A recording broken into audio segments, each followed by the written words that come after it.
Hey all, welcome to our community webinar, weekly webinar that this is, I think this is our 75th one, though I keep losing track, it's been a ton. So this, for folks who haven't been coming to these or if you're new, this is basically kind of the online version of what used to be back when we could comfortably and safely meet in person, what used to be meetings in the Freedom Room at LA Can. Where these were every Tuesday evening, kind of just our community meetings to share what we've been working on, to gather input, to strategize together, to do research together, to plan what we're doing. And there's 4 different topics usually. So this week, this is the 4th Tuesday, which is our data-driven policing work group. So that's our work. That's kind of one of our main work groups that most of our organizing these days that's related to LAPD's surveillance programs and data-driven policing programs is routed through this group. And this group kind of evolved out of our fight against LAPD's predictive policing programs, which kind of started in the late 2000s, early 2010s, and took the form of different programs that basically harvested data from policing, use them through algorithms to determine who police were going to target. So those programs were eventually dismantled through the work and the organizing led by Stop LAPD Spying Coalition and all of our community partners. So that this group now is organizing against a broader range of things, including partly the evolution of those programs into what we talk about as like the next generation of LAPD's data-driven policing programs. And these programs we're going to talk about more later in the meeting are basically kind of taking some of the components of those predictive policing programs and combining them with community policing and combining them with kind of different reformist concepts that were not what the community that worked to organize against these programs actually, were demanding or fighting for. But it's just sort of an example of how even when we succeed in dismantling these programs, how LAPD is always kind of drawing on reform and kind of this evolution to come up with new programs and try to kind of gain new footing against the harm. So it just speaks to kind of the need to keep building culture of resistance and kind of capacity for continuing to respond to what they're doing. And that's what this group is all about. I guess just to introduce myself, I'm Shakir Rahman. I use he, they pronouns. I'm an organizer and attorney with the coalition and with this work group. I'm also part of the coordinating team, and there's a couple others here who are also part of the coordinating team. Just wanted to introduce us so you kind of have a sense of our structure. There's Hamid, Matios, I see Akil. I'm probably missing people, but yeah, can't really see. But yeah, so we kind of help steer the coalition's work and kind of facilitate different work groups. And so this work group is facilitated by a bunch of us, including Hamid, another one of our organizers, Tiff, who's not here right now, and also me. So we're going to be talking today about a couple different topics. One is kind of the role of academic complicity in expansion and evolution of police systems and development of LAPD's predictive and data-driven policing systems. And so we're going to talk about kind of the organizing that we've been doing to confront that complicity, to expose it, to research it, and to mobilize resistance to it, both within the academy, on campuses, and across the academic community, as well as across the community in Los Angeles. And kind of some research that we're currently in the process of doing and have a lot of work to do related to records we've been getting related to that complicity and kind of how the role it's playing in the evolution of LAPD systems. And then we're also going to talk about so that this work group has been working on a kind of community-based research report titled, for now, It's called Whose Land? The Surveillance and Policing of Stolen Lands. And it's basically about the relationships of data-driven policing and police surveillance and LAPD's architecture of surveillance, the relationships of all of that to displacement, to gentrification, and to the kind of lineage of conquest and colonialism, settler colonialism that we need to understand policing today in. That's what kind of has always, those are the kind of ideological and even operational roots of modern policing. And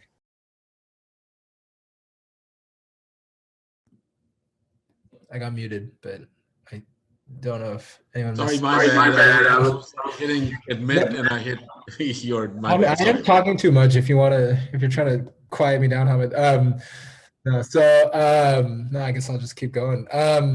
Yeah, so also thinking of that kind of that history that we can't understand modern policing outside of, just as our communities recognize, and we're always emphasizing the history of how policing evolved from slave patrols and from enforcement of apartheid through Jim Crow segregation, of enforcement of enslavement. Another key legacy that just kind of has to do with this country's roots and what policing originates in is conquest and land theft, and that historic displacement and kind of elimination of indigenous communities. So yeah, so that's first we're going to talk about the academic complicity, and then we're going to try to talk about the land and policing. This meeting, we try to go until 7:30, though, you know, sometimes we have a lot to say, so it can go over. And then the other housekeeping thing is that, well, so I don't know if that's what you were tinkering with, Hamid, but I think everybody is, for now, muted. That's mainly just a function of, we've tried to sometimes just allow for all the mics to be open, but we've had problems with people showing up and kind of like Zoom bombing, like sharing, just being abusive and profane and stuff. And so we might, as the discussion continues, we usually try to open it up, but at least for now, we just start with kind of just being careful about who can speak. Though if anyone wants to, I mean, and that's an unfortunate thing, because I think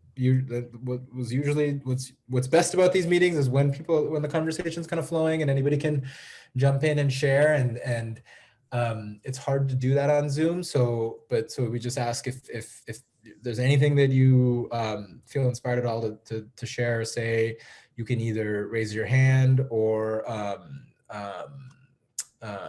use or chat. I don't know if the chat's fully open, but if not, you certainly can chat. It's open. It's open. Okay, yeah, and there's also either chat the group or one of the hosts or co-hosts, and we'll unmute you and let you jump in. So yeah, either Hamid or others, any other kind of opening notes or anything before as we start? No, we just last couple of times we've started keeping all the mics open as well, so folks can so we're just going off of just some general agreements as to hoping that that we maintain the integrity of the space and don't get Zoom bombed. So yeah, so the mics are open, so and people can unmute and mute as well. And my apologies, I hit the wrong button back there, Shakir. That's okay. Okay, cool. So yeah, so we're going to be talking today. We'll start by talking about the academic complicity, and I think the kind of what we were thinking is first kind of ground it in the history, like we do with a lot of our work. First, the history of what we know about kind of the role of academies and universities and kind of academic knowledge in a kind of colonial context, and thinking of the role that universities have had in helping and first kind of serving as places that have facilitated colonization and been in their own ways extracting and colonizing information, and then also just the direct kind of connections over time to policing, to the rise of mass incarceration, to eugenics and so many other influences and kind of ideologies that have helped evolve our system of racial policing and mass surveillance and mass incarceration. So we're talking about that history, also talking a little bit about the coalition's history organizing against academic complicity in the development of LAPD's predictive policing programs, and that fight that I described in the beginning to dismantle those first generation of predictive policing programs, which were called Operation Laser and PredPol, how campus organizing and confronting academic complicity was a big part of that, primarily with comrades and allies at UCLA. So we'll be sharing about the history of that fight at UCLA, and then we'll start doing a little bit of mapping to think about kind of beyond that those examples that were part of that campaign of what academic complicity looked like in predictive policing, kind of more that we've uncovered, and thinking about the role of universities more broadly, and especially kind of trying to think about how we can expand our fight, especially to build off of and support a lot of the energy and campus organizing these days around divesting universities from policing. And that obviously includes the divesting their endowments, all the amazing work that's happening around the country and here at our universities in LA around removing campus police and getting cops off campus. And so kind of thinking about our work to confront the kind of research and advocacy ties of universities. So how we can build out on that to confront some of these new examples and nuances of academic complicity that we've been uncovering in our organizing. So we'll talk about that. And then we also have with us Matt Schneider, who's a grad student at UCLA who's has a fellowship with the UCLA Institute for Democracy and Equality and has been working with us this summer to research, in particular, UCLA's ties more broadly and throughout history to policing, to militarism, to surveillance, both LAPD and beyond. And so Matt's going to be sharing some of his research and what he's working on and what he's kind of trying to hope to produce and write to create some community education and tools and research materials on those connections. And then after that, we'll get to the kind of talking about land and policing. Any other, before we kind of start down that path, any just comments or suggestions or anything that anyone else would want to add to the agenda to talk about today?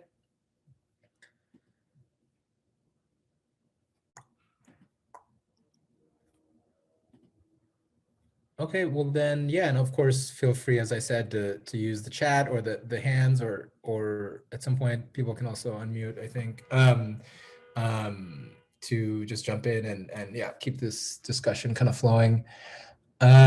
So I think, Hamid, were you gonna kind of speak to the, grounding us in that history, both of academic complicity broadly and our fight against it related to UCLA and predictive policing?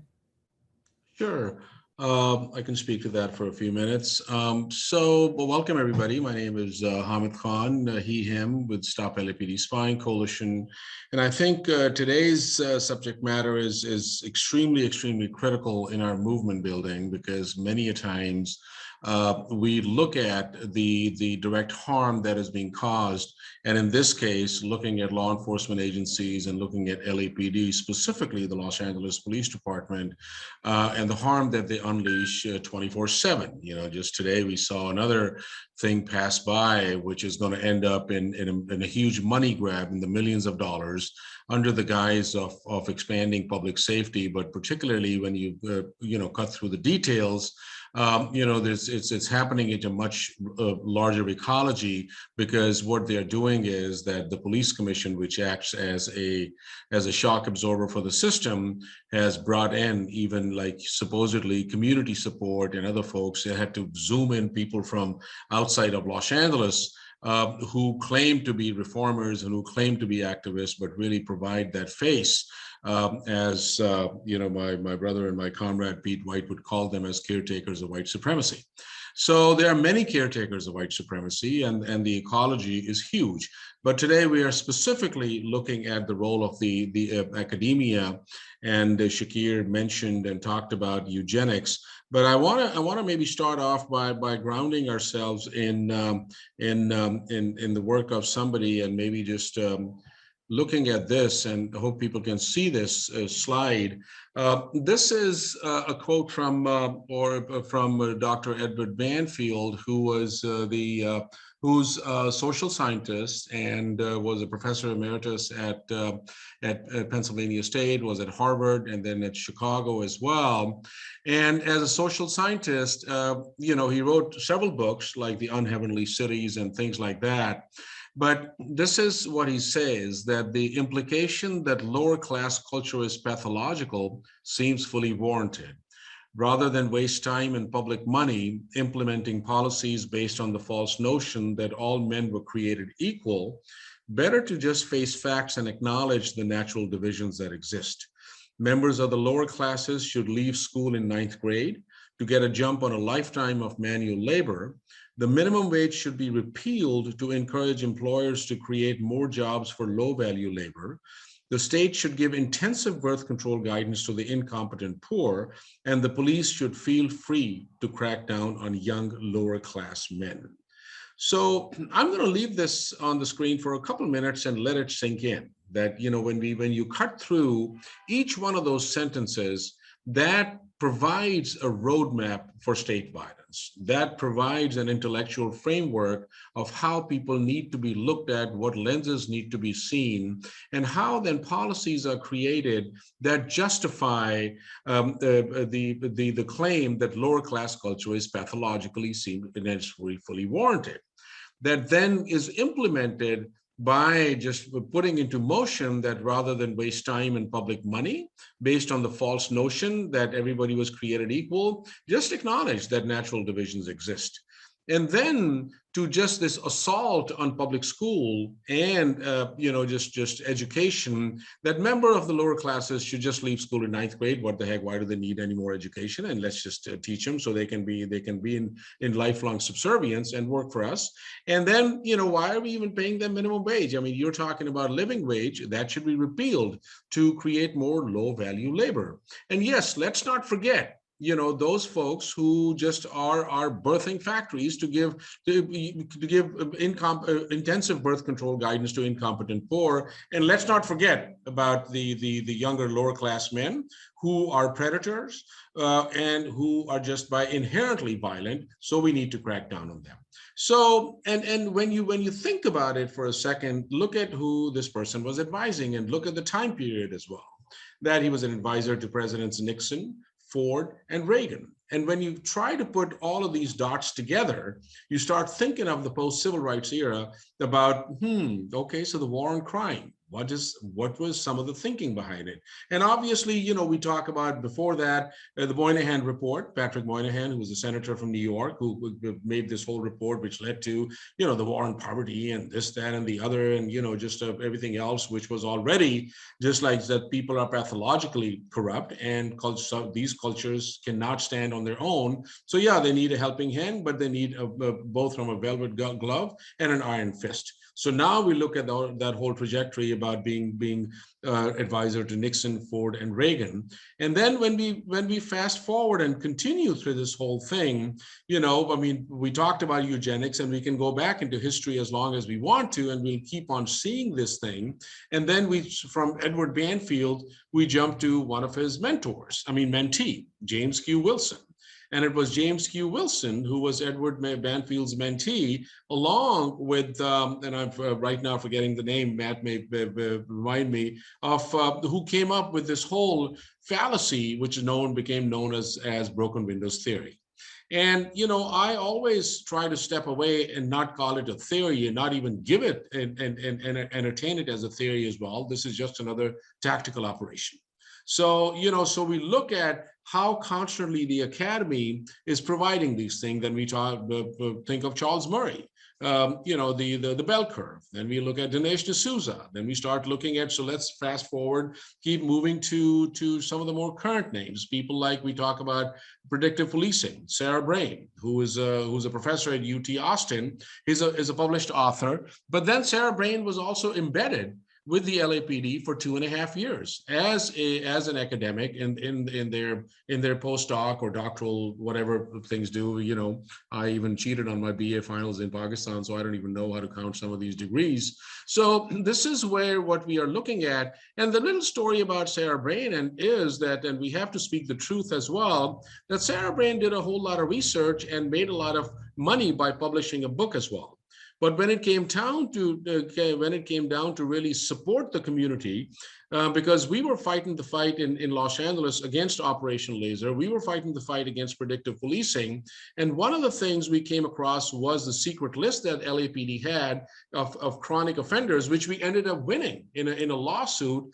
But in our lawsuit, we came to find out that Sarah Brain had a copy of one of those chronic offender pieces, right? So we reached out to the good professor and he said, hey, you know, you already have this thing. This is a huge deal for the community. Will you support us in presenting this as an evidence? And she refused. She goes, no, I mean, basically, I can't help you with that.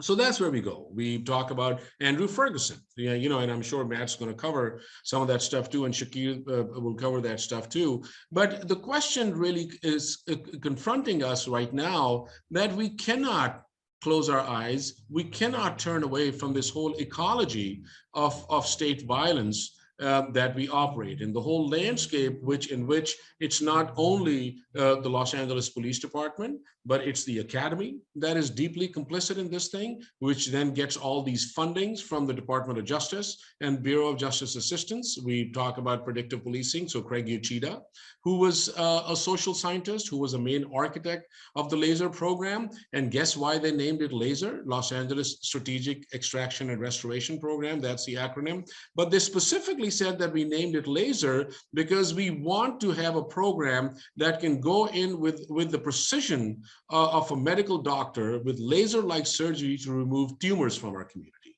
So this is how they equate people to that. And of course, folks are going to talk about Jeff Ranthingam, who talked about hunter-gatherers and talked about that how equating, you know, just that how a hunter-gatherer hunts out for a gazelle and a wildebeest is the same thing how a criminal in Los Angeles hunts for Hondas and Lexuses. Now, these are all documented facts. We're not pulling it out of thin air. It's all in their published reports, supposedly. So there's much to be said, and I'll stop here by saying that really appreciate people and while this is going on, but there's a whole organizing going on as well. We have folks from Cops Off Campus. Kudos to them. We've been working with them.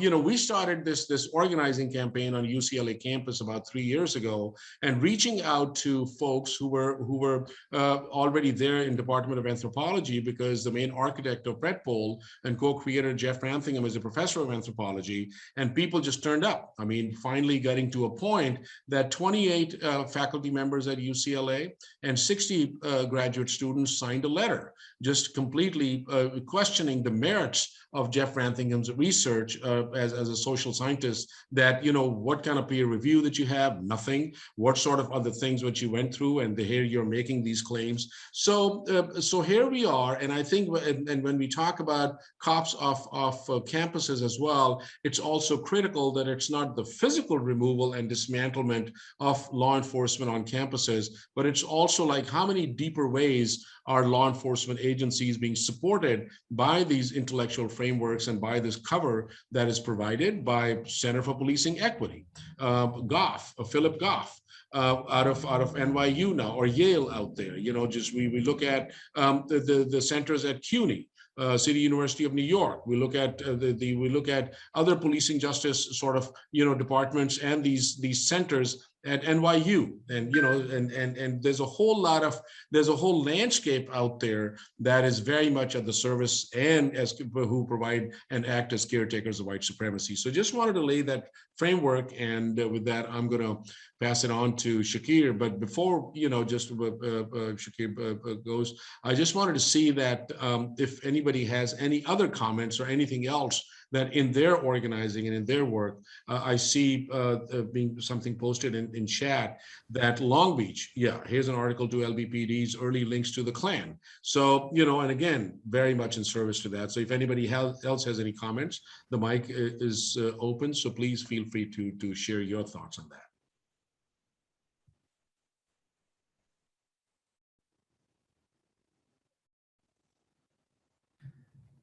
One comment in the chat I can read out, or did someone else?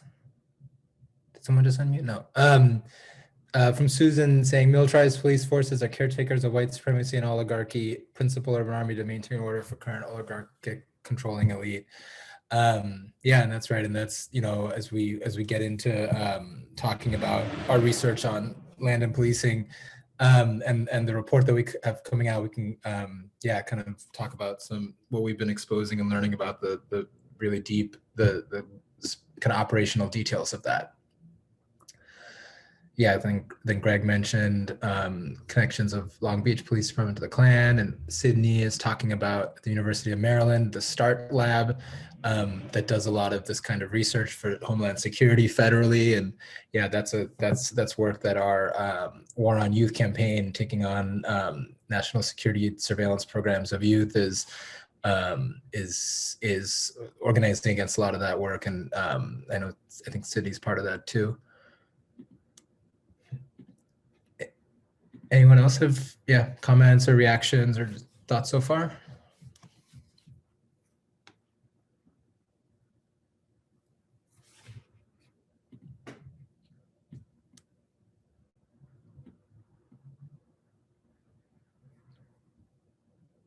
Just one more comment from Kelly Shakir. Oh yeah, okay, another comment about the police in Long Beach, saying when they moved to their new apartment, the police showed up with 5 officers with hands on their guns, stating a call regarding domestic violence. Yeah, just police operating as a gang, like they kind of always have, and just, you know, what's changed is maybe they're just kind of reformist packaging around that, or the kind of the nature of the badge, but the operation and what police are doing and their role in society is like we're all talking about, kind of consistent. They're not here to help. I was oblivious to these tactics, Kelly says.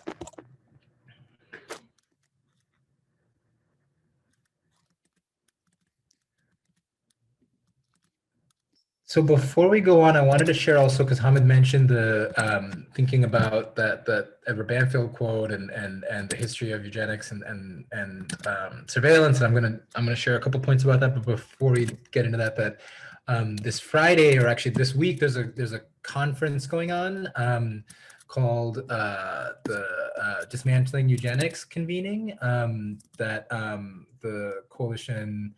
Some folks are going to be presenting, I think Hamid, as well as one of our comrades in the public health world, Bita Amani. So let me, it's Thursday? Okay. Let me share. Yeah, I think that's the best link for it. I'll also share our Instagram post, but yeah, so that's going on. It's another to attend.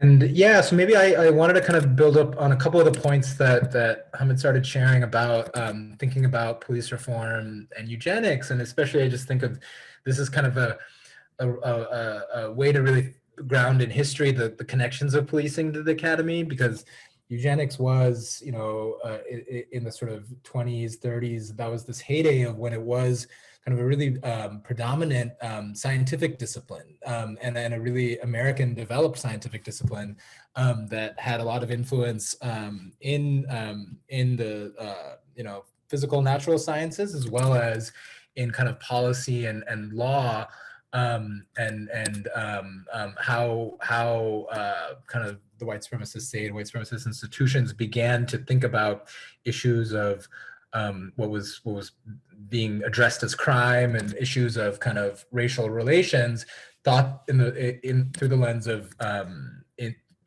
of eugenics, as the country kind of evolves out of the more direct kind of Jim Crow type of treatment, like the legal segregation type of manifestations of white supremacy. So we see kind of the influences of that in a couple of ways today. And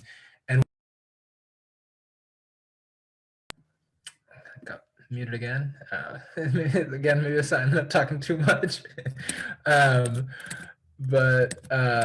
Yeah, so is like Hamid was describing, of thinking about these data-driven policing programs, like this one that's called LASER, an acronym for Los Angeles Strategic Extraction and Restoration.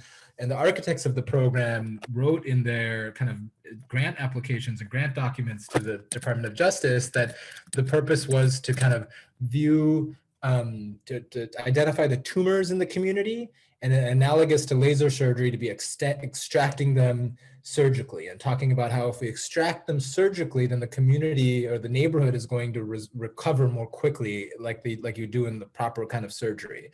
And the whole goal of these predictive policing programs, I mean, just like thinking of that kind of biological, scientific, medical metaphor for the racialized violence of the state.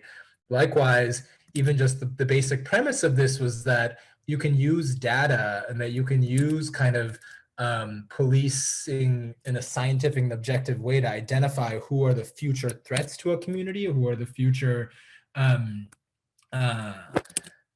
of sources of harm, and who's dangerous, and scientifically kind of predict that and go in and kind of neutralize them, which is also sort of a basic kind of sort of ideological approach of the eugenicist movement, and kind of thinking about literally surgically identifying and neutralizing individuals, through compulsory sterilization campaigns and so much else. So we, just as we kind of are recognizing all of these other influences of ideological influences that shape policing today, including settler colonialism, including patriarchy, white supremacy, one really specific manifestation of that, now we kind of might look at, oh, that's history, or that was kind of a Nazi science or something, was actually really baked into how a lot of how early kind of policing evolved. And kind of a really specific connection of that is one of LAPD's police chiefs in 1923. The police chief here in LA was a person named Eugene Vollmer, who was in addition to before being police chief here, and as well as after, he was kind of celebrated and recognized. He's often hailed these days as, it's not a name that is that common, but he's hailed as this as kind of the like father of modern law enforcement, because he was this kind of pioneer of the idea of police professionalization, like kind of the notion that what we need for police is more training, more equipment, more science. And he was one of the first police chiefs to require that police get kind of formal training, get educated. He created the University of California's first kind of criminal justice program for that training.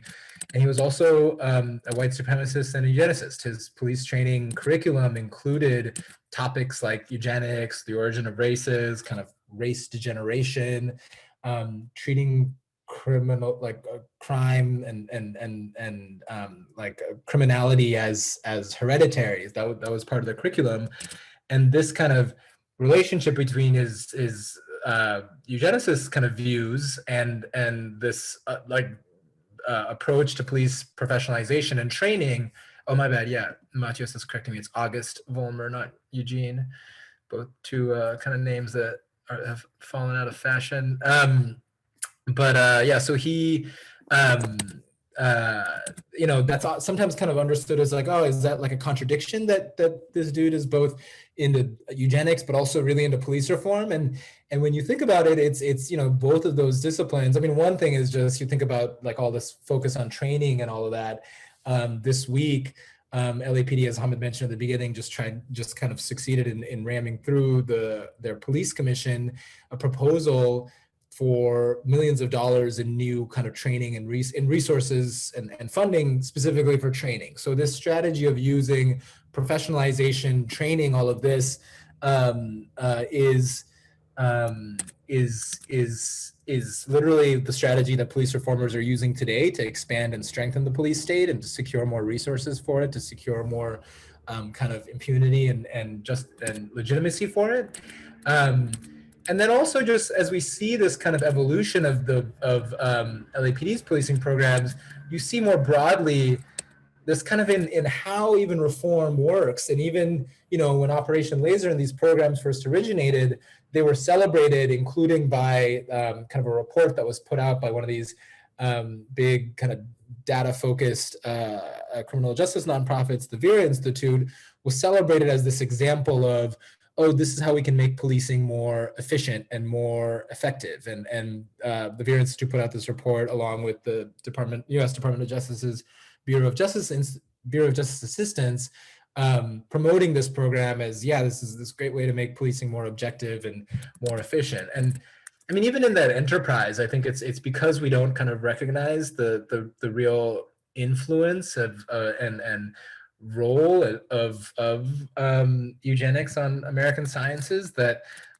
even just that exercise of like kind of tinkering with and calibrating the exact like racial violence of policing, trying to find like the correct amount of it or the cost benefit kind of, you know, how much of it is acceptable. That just also kind of, you know, has always struck me, at least as in that lineage. So yeah, even kind of the whole exercise of police reform in that way.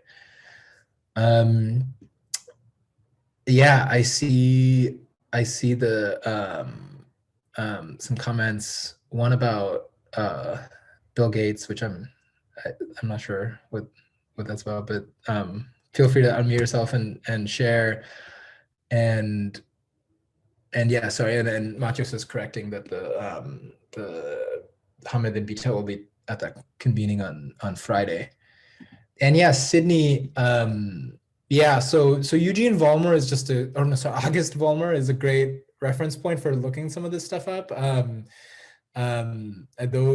Those kind of ties are yeah, that's really that's pretty documented. So that's a good place to start, just because there's a lot of kind of literature celebrating him as you know, the first criminal justice curriculum at UC Berkeley, the first kind of police certification program, also an LAPD chief. And then yeah, Darrell Gates. Oh yeah, that's right, Akil. Yeah, I probably should say Eugene because it sounds like eugenics. Yeah, and Darrell Gates. Yeah, I mean, Darrell Gates is famous for many things, and but the kind of the what I always kind of heard about and knew about before moving to LA even is him talking about LAPD's kind of rampant like sort of chokehold policies, frequently choking, including to death, a number of people and predominantly Black men. When asked about that at some point, Darrell Gates, I don't have the exact language, but it's something, his comment was that that the reason for those disparities and the reason that so many Black men were killed by LAPD chokeholds was because something about the physiology of Black men is different from normal people, he said. And yeah, this kind of biological as well as yeah, kind of describing Black people as different from normal people. There you go. Thanks. Yeah, thanks, Matios. Their arteries do not open as fast as they do in normal people. Any more kind of comments on all those? Otherwise, then we can maybe start diving into some specifics of the stuff that Hamid was talking about. Yeah, I'm gonna type. I just got another comment about the name. I just started typing Eugene again. I don't know why. I think we should rename him. Okay, August Vollmer. There, just to have the spelling. Oh yeah, so I guess the Darrell Gates, that was also the era when LAPD, you know, using a lot of this technology acquired and military equipment acquired for the Olympics, was you know, was using battering rams to go after communities and going after homes of people kind of under the pretext of targeting gangs, and maybe that's where, yeah, there's a battering ram that had knock knock LAPD written on it. Nick is sharing. Any other thoughts or reactions from folks? I know I've been talking a lot.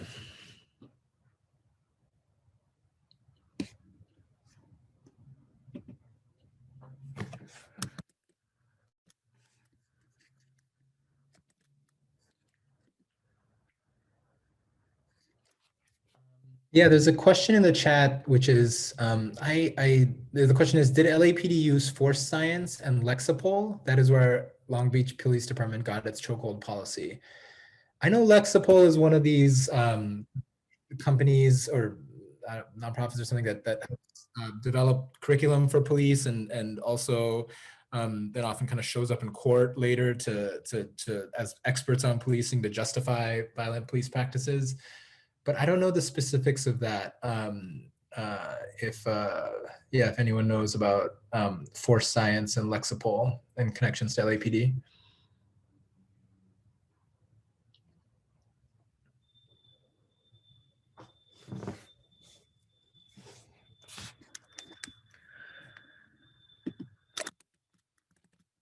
Okay, so yeah, so let's kind of yeah continue on to talk about some of these examples of academic complicity that we've been sharing so far, and what Hamid started sharing, because we want to start sharing some of the research and the records that we've been getting. So the first one that I want to talk about is the what we've been what we began by talking about, which is the role of a couple of UCLA academics in developing LAPD's predictive policing programs. And so in particular, the company Predpol, which was founded by an anthropology professor at UCLA named Jeffrey Brantingham, as well as an applied math professor at UCLA named Andrea Bertozzi. So the two of them are both they develop the kind of algorithms for this program that basically kind of harvests data from policing, from crime reports, from different police sources, and then uses it to predict locations where crime is supposedly going to occur in the future. So this algorithm, and Hamid talked about how it was developed from previous research that had to do with gazelles or something, and then adapting that to pretending to predict the behavior of or the occurrence of crime. So we've known about those connections to the UCLA academics, and we more recently learned that UCLA actually has we filed a public records request to UCLA directly because as a public university, the UCLA is also subject to the Public Records Act, just as LAPD and other agencies are. And we got a set of records showing a UCLA direct kind of corporate stake in Predpol, that the UCLA Ventures, which is I think a part of, is kind of a venture capital investment entity at UCLA. Invested the UCLA Foundation, which I think is the endowment, in a stake in Predpol. So that was an early kind of amount of money that has now obviously grown with the company growing, and so UCLA is directly profiting off of that. We have a bunch of records on that. I mean, a lot of them are kind of complicated, like financial and about kind of the corporate structure and that investment. So if anyone is interested in helping out with that, would be happy to share some of that, as well as a bunch of patents related to that UCLA also owns that may be linked to that. And then more recently, we filed in July another lawsuit, this one against LAPD, under the Public Records Act, to obtain all of their communications over the years with Jeffrey Brantingham. We filed a request for that a year ago, last summer, and LAPD had been kind of stonewalling and saying that they have too many communications with him to share. And so finally, after we filed the lawsuit, they've started giving us those. And so it's about 1,000 something emails, and we've started to go through them. Or we've started to receive them and go through them. We haven't gotten everything yet. LAPD is kind of giving it to us in a trickle. So those are a lot of records that are it's very dense, and we're kind of starting to dissect them, and already starting to see kind of different programs and initiatives, including, for example, research into use of automated text or automated voice recognition tied to facial recognition, or sorry, tied to the body cams, like footage from body cams. So using kind of algorithmic or biometric analysis to identify what people are saying, as well as kind of patterns in what they're saying. I mean, we don't know exactly what it is, but This was actually this was kind of buried also this week in the reform proposals that we mentioned that were voted through the police commission, was this research that they're kind of trying to tie this automated recognition stuff to that. So, that's an example. And even in the way that it's presented in the contract that UCLA entered with LAPD for kind of to get this data to do this work, as this can be part of LAPD's data-informed, community-focused kind of policing framework, which is their term for the surveillance and data-driven policing work that they, framework that they announced the same month that LAPD stopped using PredPol, which was in response to community pressure. Literally at that same time, they kind of announced this new program that combines, like we were saying in the beginning, kind of combines predictive policing and data-driven policing with these notions of community policing, with these notions of using data. Whereas before they're like, we're using data to predict who's going to commit crimes. Now they're like, we're using data to see if police are being fair and to kind of operate efficiently and effectively and measure accountability, those kinds of things. And so these academics, including literally the architects and authors of the predictive policing program, are now kind of coming in with these new initiatives and stuff for that. And yeah, so there's a lot more buried in that. And if anyone's kind of interested in helping out with that, then yeah, there's a lot that we have going on there. You can either message us or shoot us an email. We kind of have this work group, our data-driven policing work group, meets every other Monday evening. And yeah, you're welcome to come join that work group and help with that research. Yeah, any other examples? I know, Hamid, you mentioned a couple different individuals as examples of the range of academic complicity. If you want to share anything more on that, or if anyone else wants to jump in.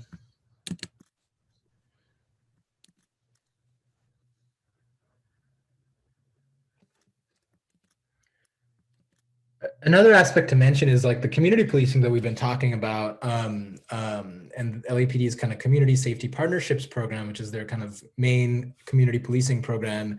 This was also kind of developed and evolved over time with kind of research and studies from different UCLA academics talking about what it's used for and all of that. So that's another, and now that's part of what's become melded into the data-informed community-focused policing program that replaced LASER and PredPol. So unless anyone has any other things to share, then maybe we could go to the presentation that Matt was going to do about some of these, thinking about the different connections between UCLA and LAPD. Sure, and it kind of will circle back through some things that connect to things that Hamid and Shakir you've already said, and also connect forward to the question of stolen land and thinking about the specific role of universities in benefiting from and legitimizing ongoing projects of settler colonialism and white supremacist violence. And let me see where my presentation is.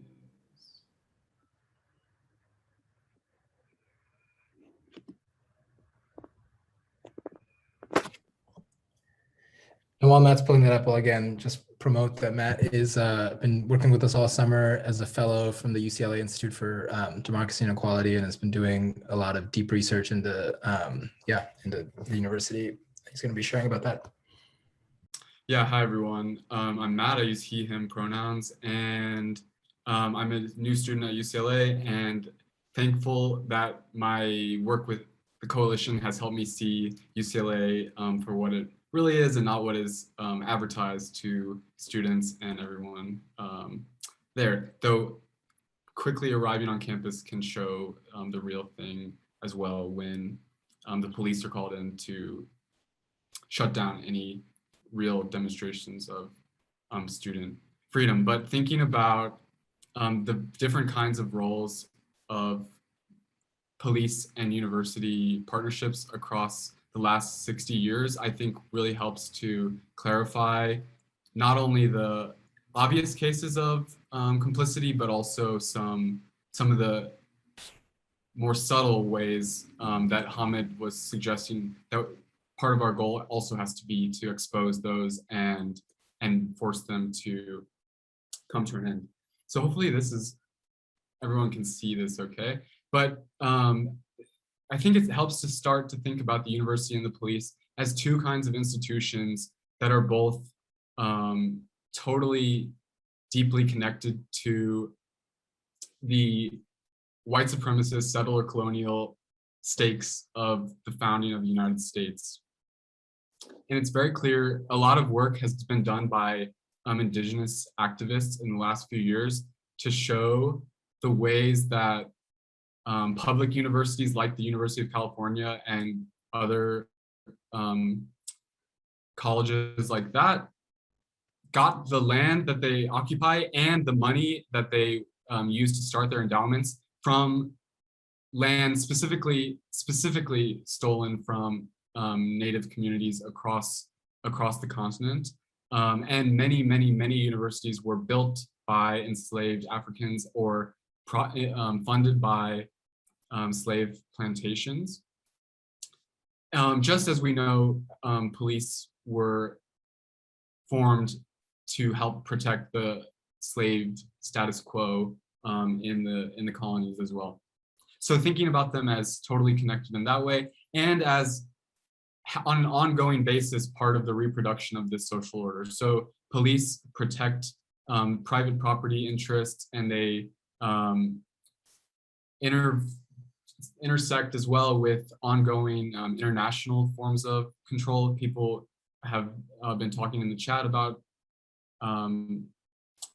those kinds of surveillance and domination as well. And universities play a slightly different role. They provide increasingly they provide the lure of possibility that that you might have a different kind of class mobility now that they've been opened up to more and more people, but they still end up reproducing the same kinds of distinctions and divisions and racial and gender hierarchies and these kinds of things. But that's one way to start. But thinking about the relationship between the university and police, I think there's some ways that we can understand what's going on the surface and things that are going on beneath the surface, and connecting them as part of a logic of counterinsurgency, which the coalition has done such an important job along with others at articulating what counterinsurgency is and how it works in communities like so many across LA to help sustain patterns of violence and domination through also claims of helping and benefiting the same communities. So I want to, part of what the work that we're doing together is to better trace these different relationships and show how the things that the university and the police are proud of are connected to the things that they want to do in secret. How as the metaphor, the velvet glove and the iron fist continue to be connected in different ways. So I've got this screen, and we'll return to it at the end to think about the different ways that the university and different academics are involved in giving legitimacy to policing, giving the innovations and improvements in times of crisis or in times of like stagnation of police tactics. When there needs to be a new burst of innovation, the university is always on hand to provide that. And then to co-opt different kinds of insurgent abolition movements and other things. The university is always on hand to colonize those kinds of movements and defang them, like make sure that they can't achieve any of the actual abolitionist aims. And all these things go hand in hand with actual forceful patterns of police suppression and police surveillance. So one important starting point for this relationship in Los Angeles is the Watts uprising, the most important urban uprising of Black people against the white supremacist order of the country, and the way that police helped to maintain it, and the way that the entire economy was structured around white supremacist extraction of wealth and denial of any opportunity to poor communities and racialized communities.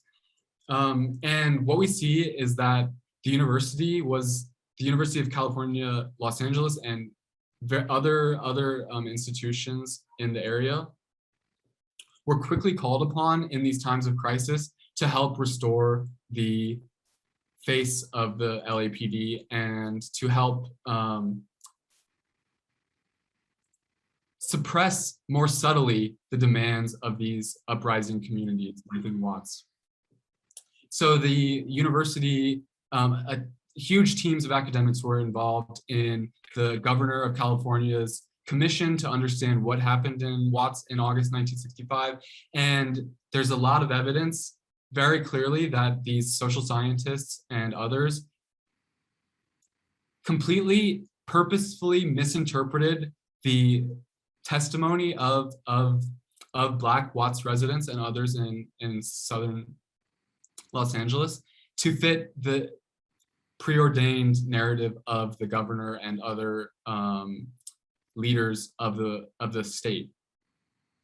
So even as these communities were saying no to policing and no to continued economic deprivation and exploitation, the university researchers and the mayor's office and others helped to translate that into something that restored the police's role in promoting public safety, even though that's precisely what the communities were fighting against. And these kinds of uprisings in Watts soon spread onto college campuses as well, with the increasing enrollment of Black students, Chicano students, and Asian American students, and also poor students and of every background. And these movements, when they arrived on campus, were also targeted by LAPD and with the full support of the universities. And the different ways that the university called on the police, sometimes they brought their full arsenal of weapons to shut down different kinds of protests against US imperial wars around the world and against US imperial wars in cities like Los Angeles, and these different kinds of iron fists and velvet gloves. But other times they didn't have to rely on that kind of armed presence and visible violence. There were different ways to institutionalize some of the demands of these movements and thereby ignore and silence the rest of the demands. So at this time, the universities, as they're expanding they're becoming less white and less predominantly male. The student bodies are changing in a good way, but the universities are figuring out ways to slot the new populations of students coming from different racialized backgrounds and different class backgrounds and slot them into the pre-existing order of the university. So even as new departments are founded at this time of intense mobilization and protest, the gift that the university gives of forming a new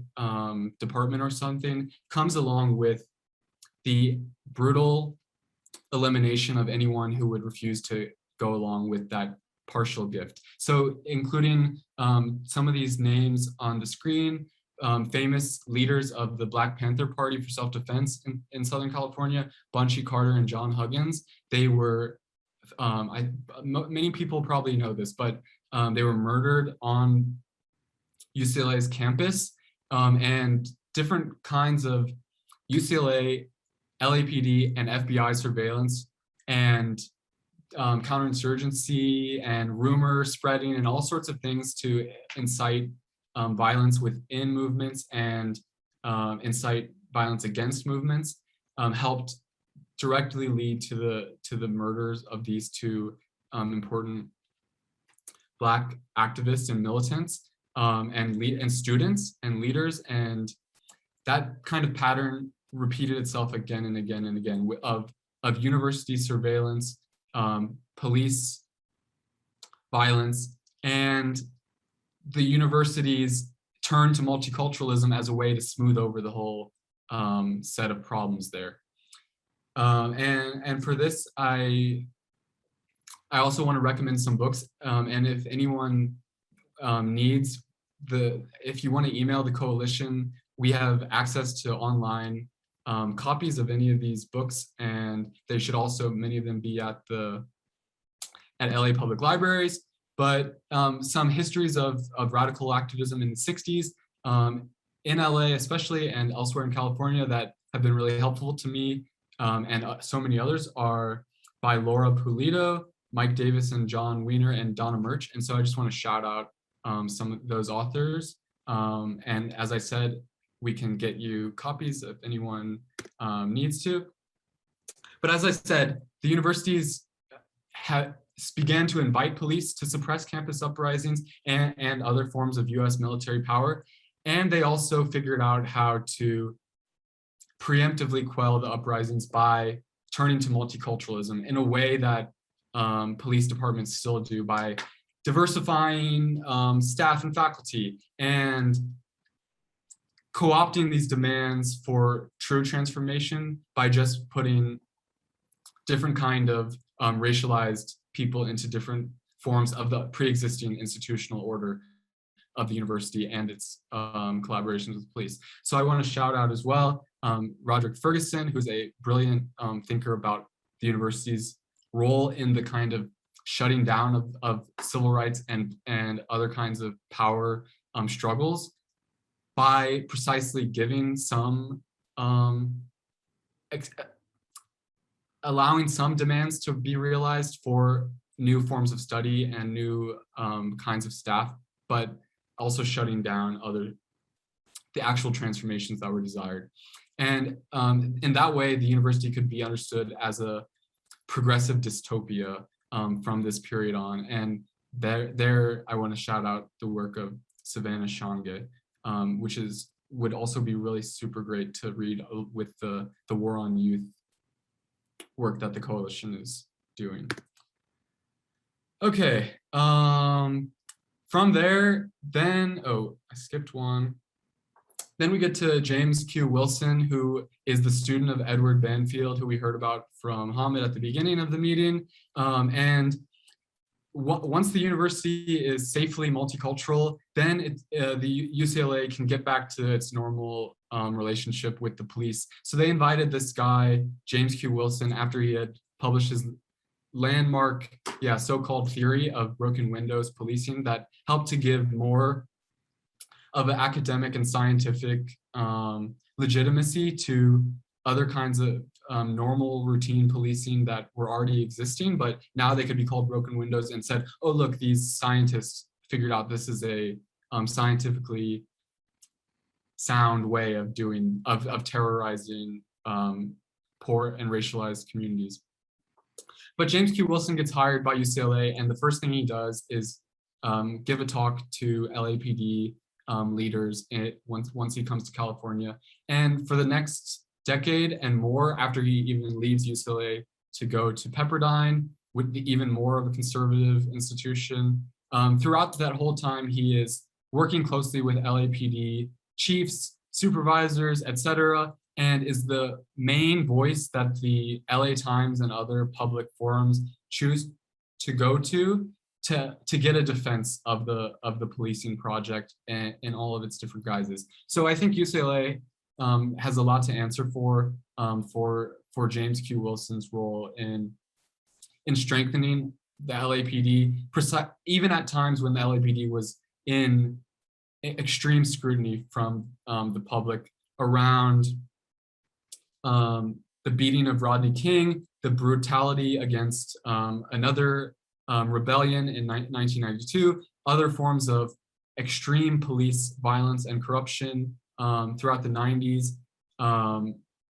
Throughout that time, UCLA professor James Q. Wilson was always on hand to justify and to support the police's action.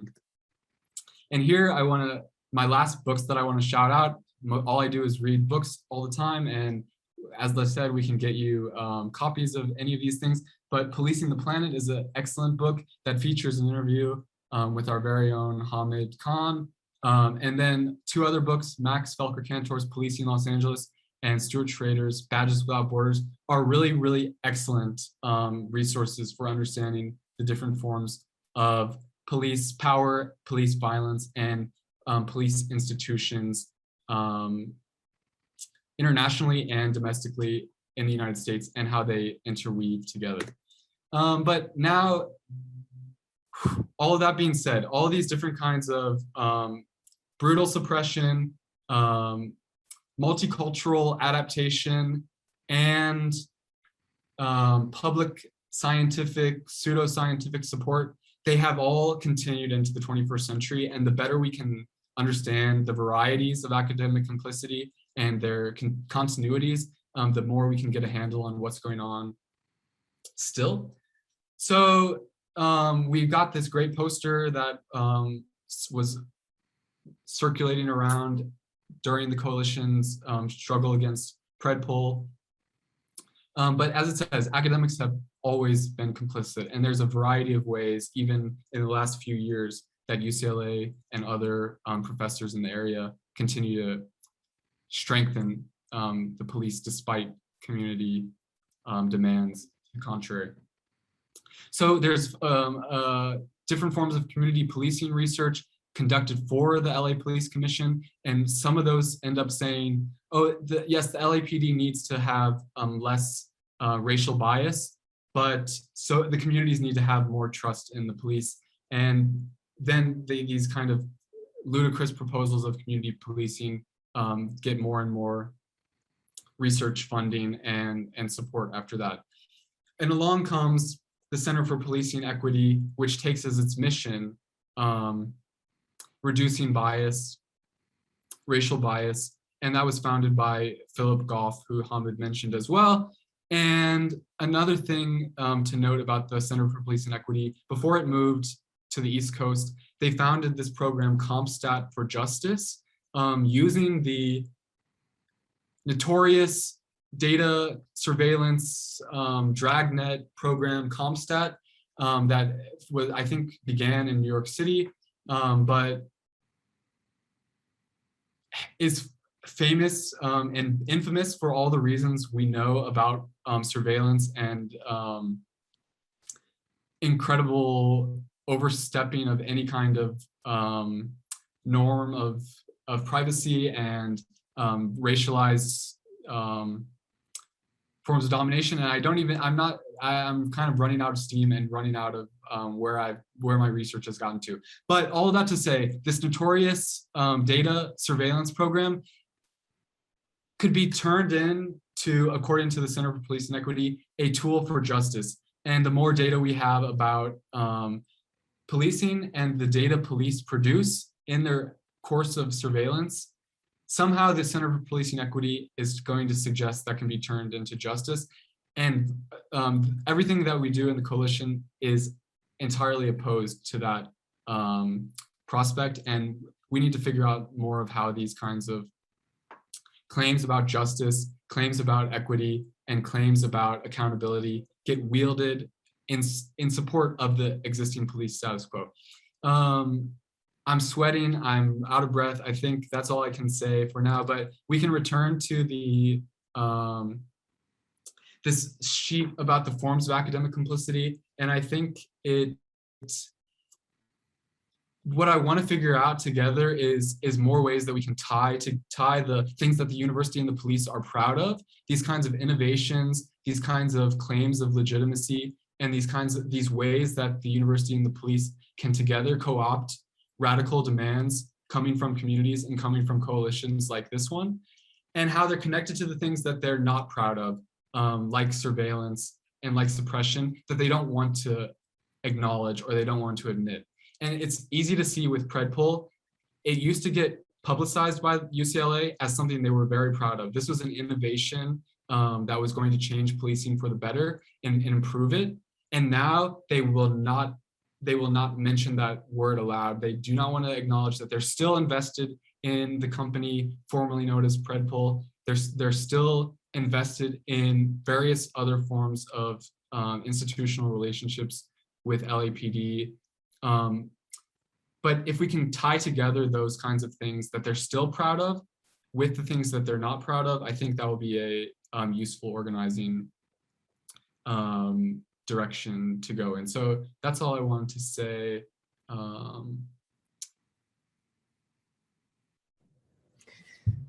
Thank you, Matt. Thanks for, that was really thorough. Giving us all a lot of homework of reading and books.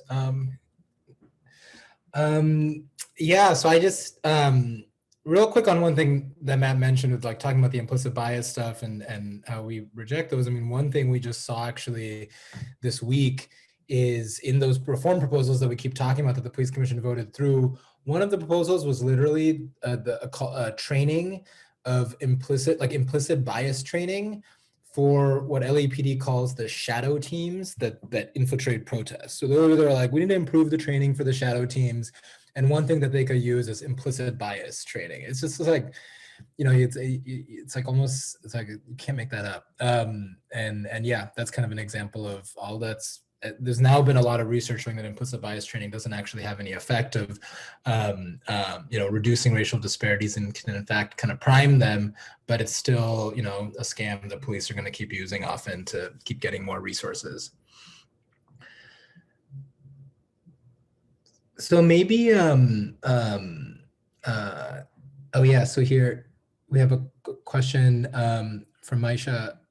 And Maisha, if you want to unmute and share it too, that's cool. Or I can. Yeah, sure. I'll unmute because I saw this topic and I was really excited about it because we're just curious about it. And this is not such a question about the content that you just shared, although that was really great. And I'm making notes on those books, but like I'm in, hi everyone, my name is Maisha. I work at Media Justice and I'm based in New York City. And what you named about like UCLA reminds me a lot, and you mentioned it obviously in your presentation with NYU, reminds me a lot of like Columbia, right? Like another like institution of higher learning, an Ivy League that has very much a similar history of housing really problematic studies and fields of research that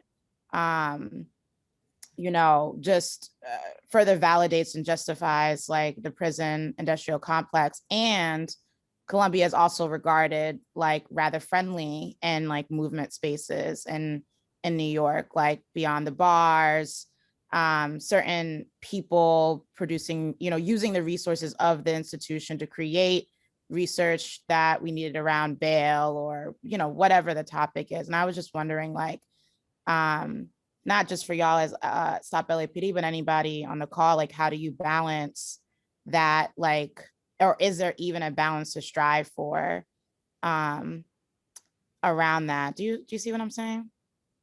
Yeah, totally. Yeah, no, and I think, I can share some of the balance, but if anyone, any other thoughts from folks who have, seen the other side of this or seen the resources of universities, being used to benefit our movements or being liberated and, or people liberating those resources for good or ways that university, institutions, faculty, students are really showing up and helping advance, research and things that are benefiting communities. Does anyone want to share kind of examples of that?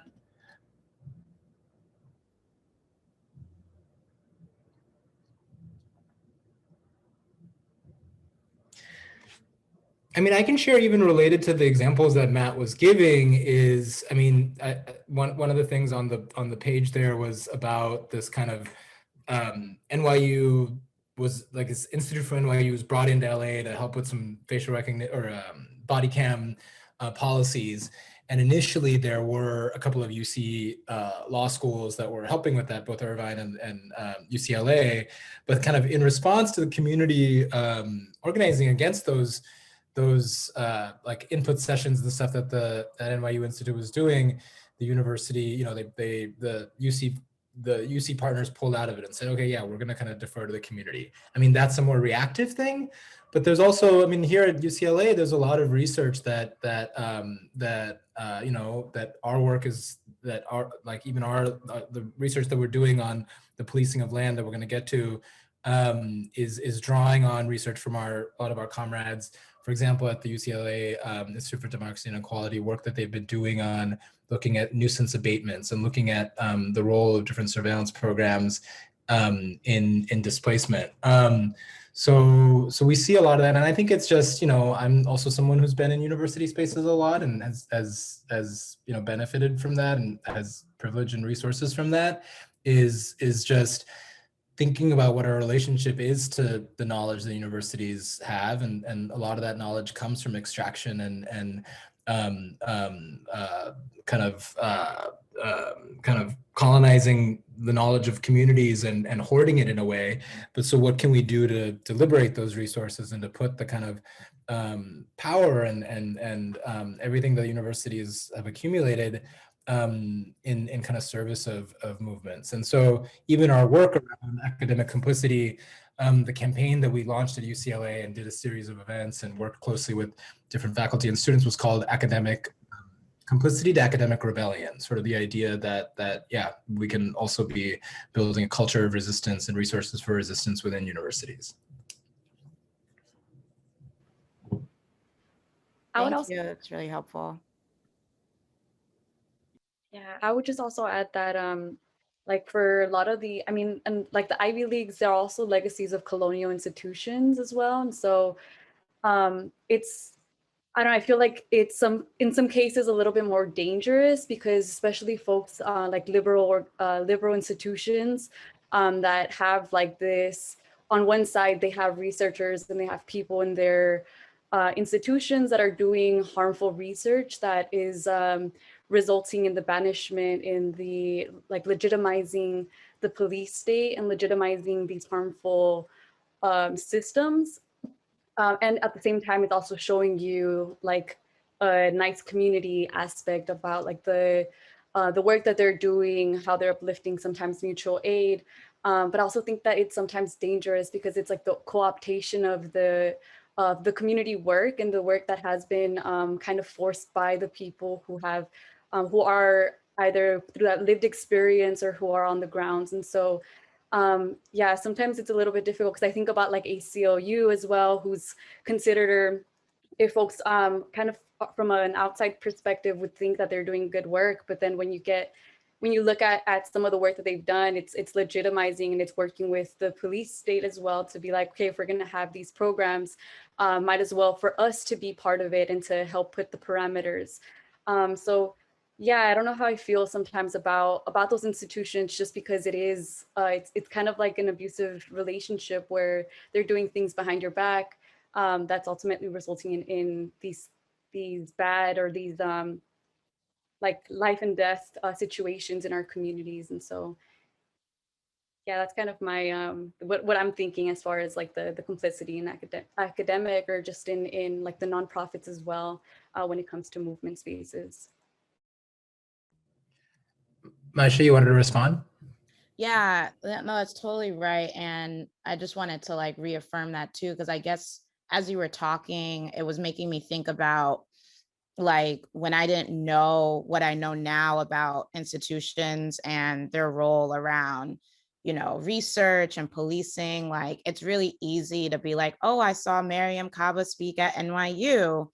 The policing project must not be that bad, right? Like, you know what I'm saying? And so like, I think it's really easy to kind of like conflate like, oh, one space did it right over here and like not bring that same like scrutiny and analysis to another space. Sorry, it's late, so I may not be that articulate right now, but that really resonated with with me. And I think it was y'all that had posted this thread about the policing project that made me be like, oh shit, like, let's not be any more panels with them. Like, we can't like validate that kind of research. But yeah, it's just really helpful.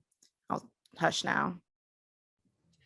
No, thanks, Maisha, and thanks for joining us on East Coast time. I also saw there was a hand up from Des, if I'm pronouncing that correctly. If you Hi, want. yeah, this is Dejanay. I'm on my iPad, so it has a whole different name. I haven't changed it, but hi, everyone. Yeah, I came in late, so I missed most of the 6 o'clock hour. But I did want to follow up to Nini or Nai and Maisha's point about I feel like both your analysis, the analysis provided by the speaker, Matt, in terms of like how multiculturalism, forms of repression happened through the university. We also saw like the rise of the nonprofit system in the 1970s as one of those tools to surveil movements. And I think, and I'm really happy that Shakir, you mentioned some of Stop LAPD spying and work with the Institute at UCLA, because I even think, some people are moving through the contradictions of both the nonprofit system and these university systems to use what we can in order to amplify the voice or the message, which puts us all in a lot of gray areas, including me as an academic, and how we move about the work. So I do want to just add that piece too, to share, like UCLA offers a sense of that name alone offers a sense of legitimacy to certain, nonprofit organizations and the work that they're doing, for example. At the same time, the resources you can get from UCLA to extend your work, which is great, right? And then the drawbacks obviously are that it's still an institution that's also, innovating technologies of harm, right? And so I think we're all using these institutions as best as we can to amplify our movement. And, I think at the end of the day, it's really seeing what, the critical resistance person, for example, she spoke, I was on a panel with her through one of these webinars a year ago, spoke about the various kinds of ways we can see the change work happen through these institutions. So how we can either change culture, right, through the various resources that exist, or how we can change the material conditions of people's lives, right? And so I think for me, that's been the most helpful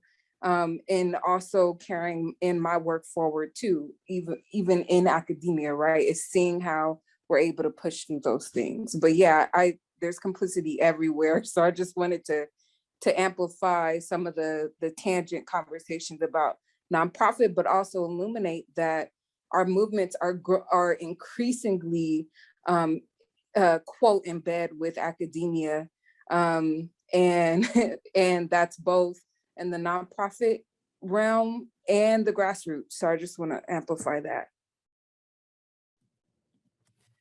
Thank you, Dejanay. Yeah, and yeah, I think the way you described that complicity is something that applies to all of us. I think that's how we've been starting to think about it too, is that it's not just kind of an on-off switch of that person's complicit and that person's not. I mean, all of us living in a society that's built on white supremacy and punishment and so tied to these systems, we all have some level, especially as we're operating, especially as we move through these institutions. And I'm an attorney. The legal system, more than anything, is where we all have some level of that kind of, and it's all about, I think of it as like sort of self-critique and humility and constantly interrogating ourselves, as well as thinking about how to be accountable to the community, what base we're accountable to, and how to accept that this critiques of the system that apply to some of us too.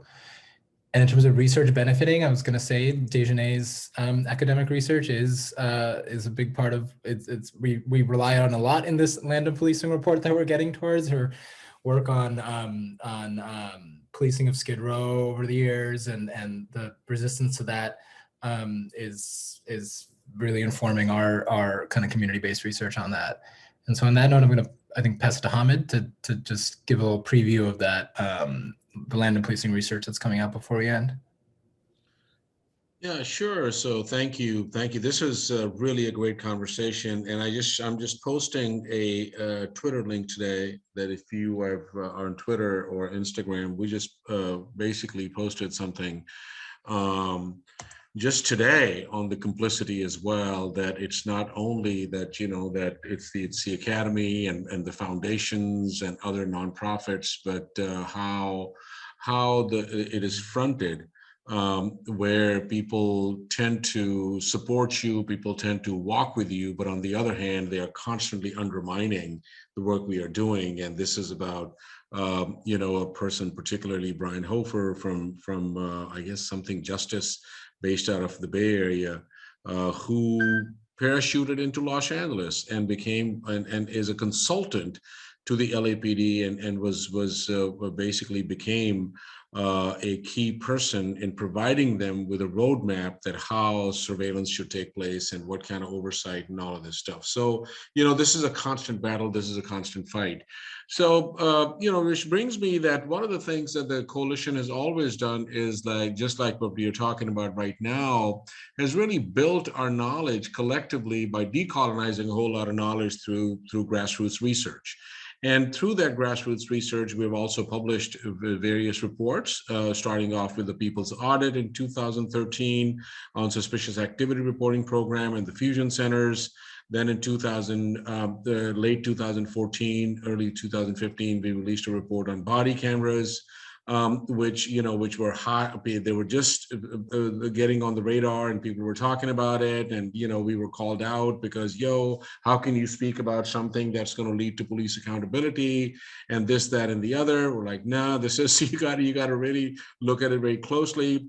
Then towards the end of 2015, we released another report on drones, as drones were becoming more commonplace as well. And then in 2018, we released a report, Before the Bullet Hits the Body, Dismantling Predictive Policing in Los Angeles, and they're all posted on our website.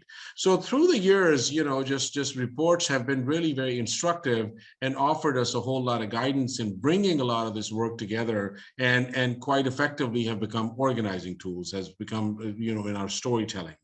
So in that vein, just this, you know, we're also getting ready to release another report that really looks at, which I would say would be like looking at predictive policing 2.0, that looks at the intersection of and the complicity between real estate developers, the prosecutorial branch, particularly in the city of Los Angeles, the city attorney, the Los Angeles Police Department, and, you know, just major developers as well.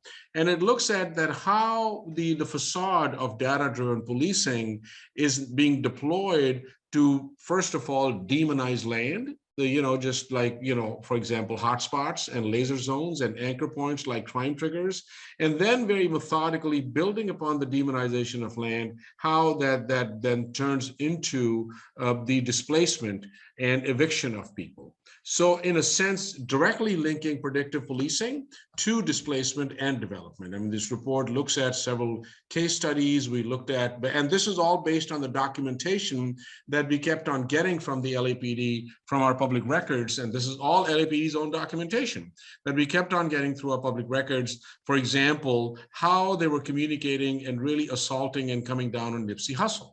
What was going on with Nipsey Hussle's property? What was going on with Marathon Clothing Store? How that whole clothing store and that corner, Slauson and Crenshaw, then became a laser zone. How they became anchor points like crime triggers, right?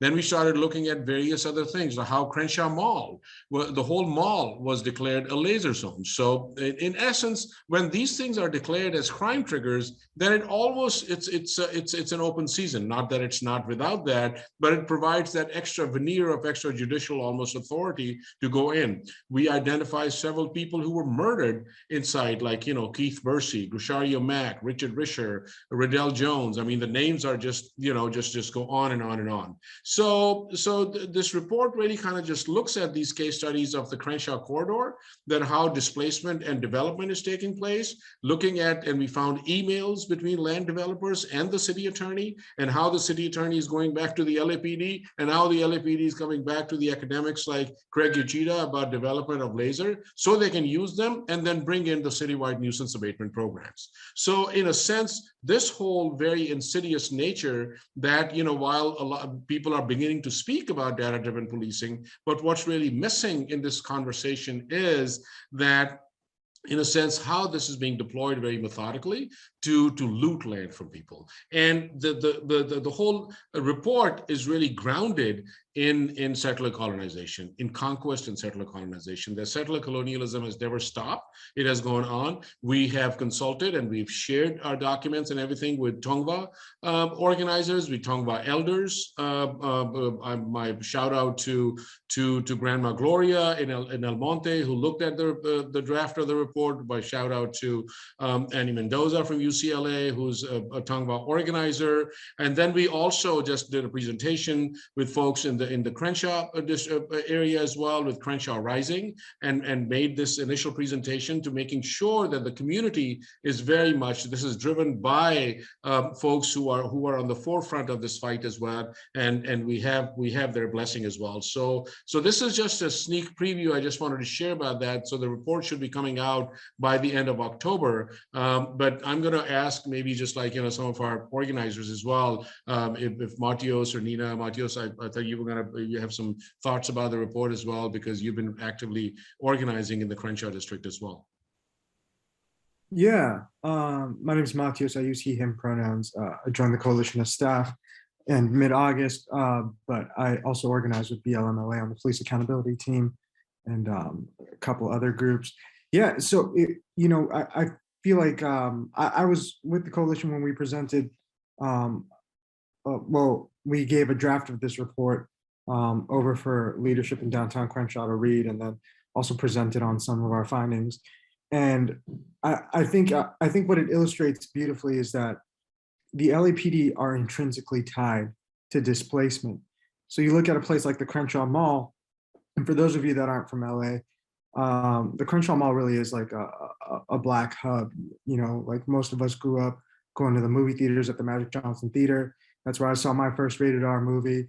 Like we grew up in these spaces. They've historically, well, in our lifetimes, been Black spaces.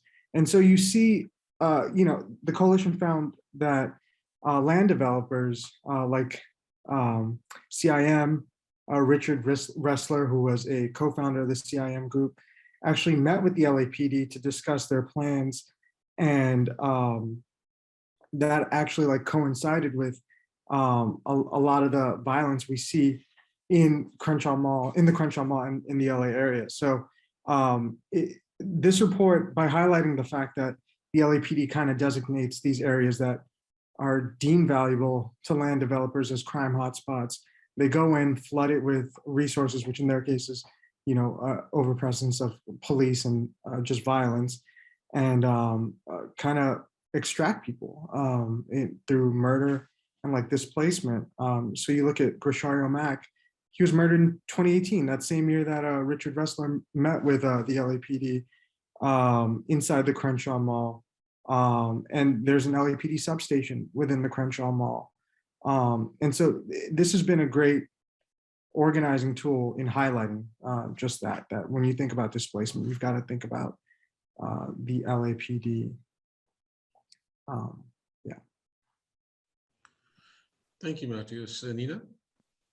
And I think it's just also very briefly, it's important to recognize, like, I think you know that like LAPD and the sheriffs are present when there's evictions, but I think the report does a really good job at showing the, like the architecture of that surveillance and how it's specifically being deployed through different agencies as well, and how all of them benefit from the clearing and the banishment of folks.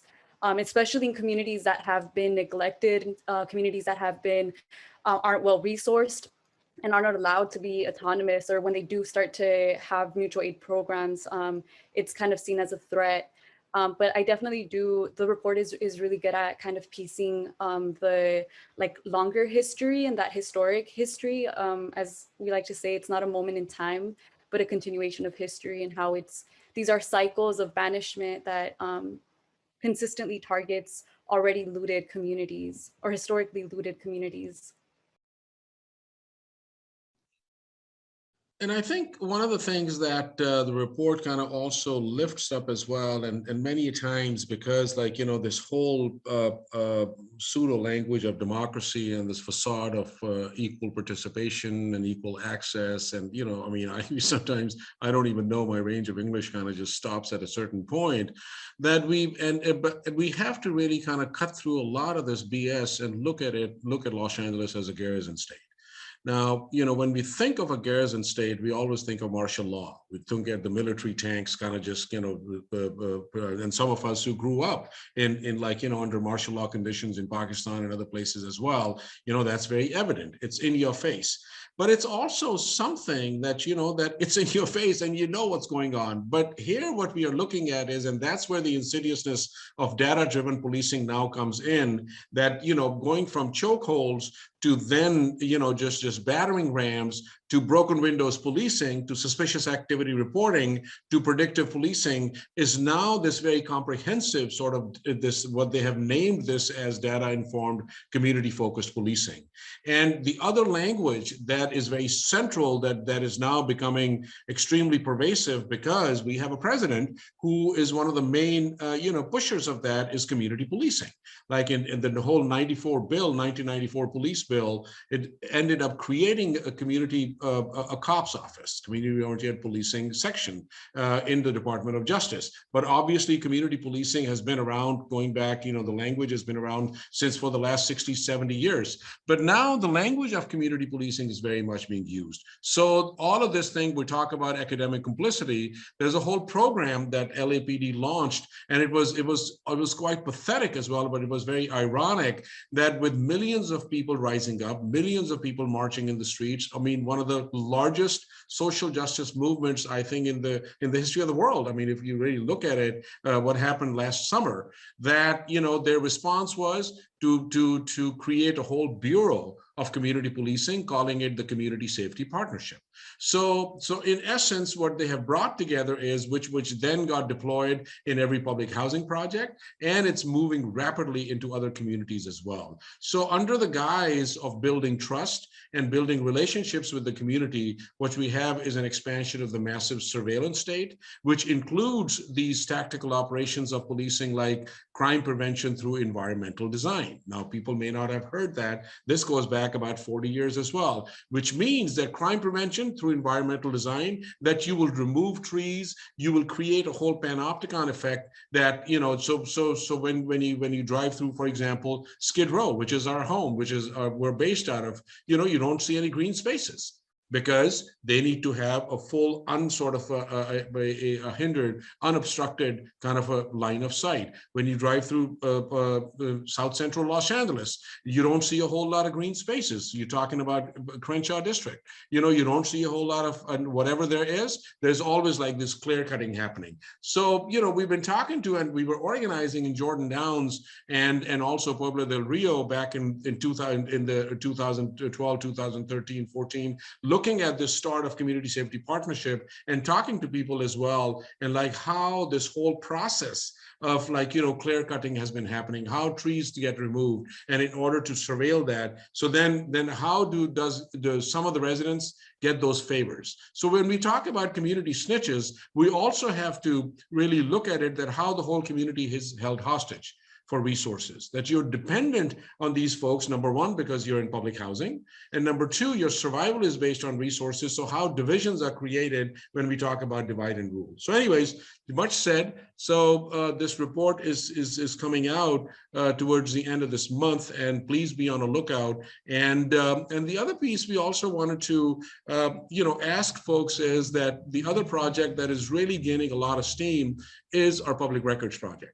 So that is something that we filed a whole public records, for example, on LAPD's shadow teams. Shadow teams are infiltrators. They're undercover cops. So they call them shadow teams. So we want to go through hundreds of documents on this thing. So we need support in that. We filed for an extensive public records on the what is the current state of the architectural surveillance. We got thousands, I mean, hundreds of records documents through that. So we need to go through that as well. What we were talking about today about emails about Jeff Brantingham, there's about 1,600 or so emails or something, pages of emails that are going between, various academics and police departments, and on and on and on and on and on. Our war on youth folks are actively engaged in getting public records because to look at these deep connections between Zionism and the state of Israel and people who are pushing these programs like countering violent extremism, which are now in turn, criminalizing youth and turning youth policing into a national security issue.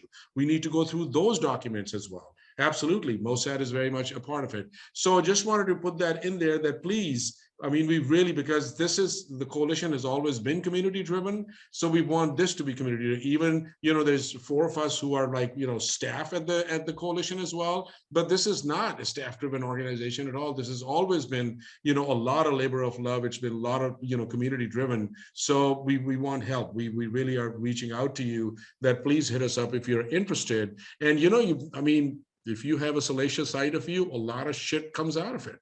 A lot of shit comes out and you're like, holy shit, we didn't know that these assholes were doing this thing. So there's a lot of, cheap thrills embedded in this as well. So anyways, I just wanted to add this little spice to it. And I'm going to post the coalition's email address again. But, maybe just open for comments and thoughts of what we have shared today if people want to do that.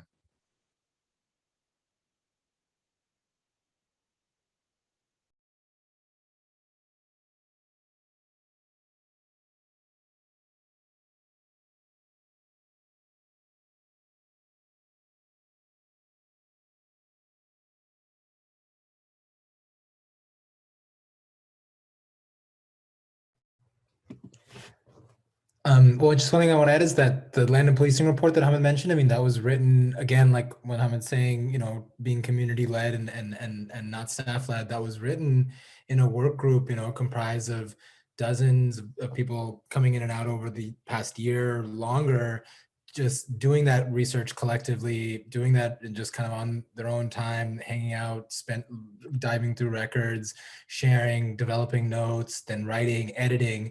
And so that's a community driven process that if you're interested in joining that research, you should join that work group and some of our other work groups.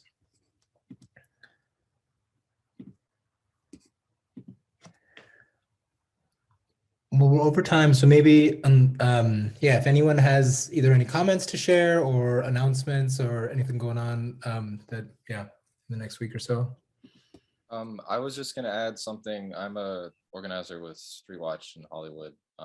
Just some anecdotes to like what we're seeing here is expanding on the idea of like this banishment is the police are directly collaborating with apartment owners to target people that live on the street. They call them major stakeholders. And that's how they decide where to put their time and resources and energy into, basically just explicitly serving the interests of capitalism and its desire to rule over public space as well as private space. So, and we're also seeing sweeps being one of the major tools that they use for banishment. They have, and the city council members, whoever district they're in, just directly collaborating with them. Here in Hollywood, they use the business improvement district as their kind of like front group, which like gives them some vague semblance of legitimacy.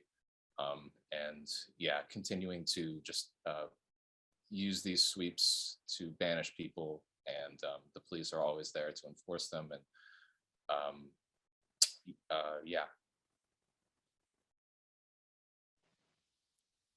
Yeah, and with the sweeps too, we know that with 4118, the municipal code that was recently passed, but it's a reform of a 60s law as well. That's going to be something that is going to be utilized. And also, I'm going to drop right here a zine that we worked together with some of the Street Watch folks, the UTAC, which is the United or the Unhoused Tenants Against Carceral Housing, which talks a little bit about the partnerships that LAPD has with other city entities to be able to displace and evict folks, and how through looking at Echo Park as a blueprint for displacement, how they're utilizing their work with nonprofits as well to justify that. So with, for example, Urban Alchemy, who is saying that they were giving offers, housing offers, which is what they alleged, but it's, if you look at the options that they have, it's carceral housing, but how that gets the nonprofit information gets utilized to justify and say we provided folks with these options. But so I linked on the message in case folks would want to take a look at the zine as well, for folks to be able to either print or to view it online. And then we also, just for a quick announcement, we also are having an event in collaboration with Street Watch, with LA CAN and LA Tenants Union and UTAC. And it's going to be on this Saturday, October 2nd from 11 to sundown. And it's going to be with former Echo Park Lake residents. And it's going to be a community celebration with a few guest speakers and some fun activities.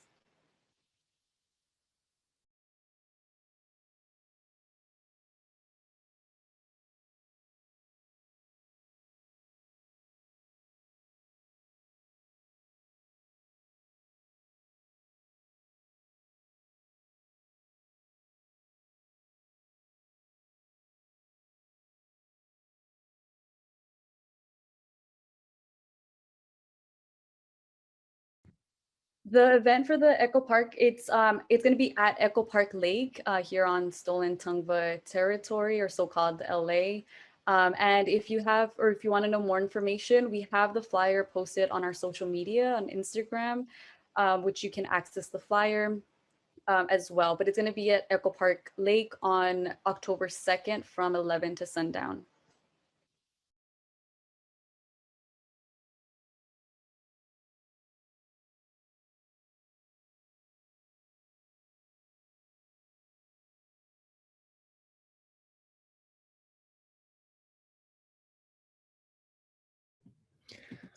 Okay, any more announcements or comments?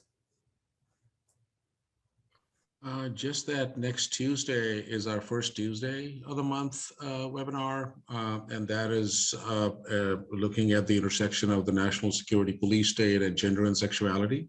So I know Chella was, though Chella they may have left. So Chella is co-leading that space, and I believe this month is going to be more like a coming together and strategy kind of conversation. So please join us. And then which is followed by the second Tuesday, which is the War on Youth happens, and third Tuesday is general meeting, and fourth Tuesday is data driven. So next Tuesday, 6 o'clock.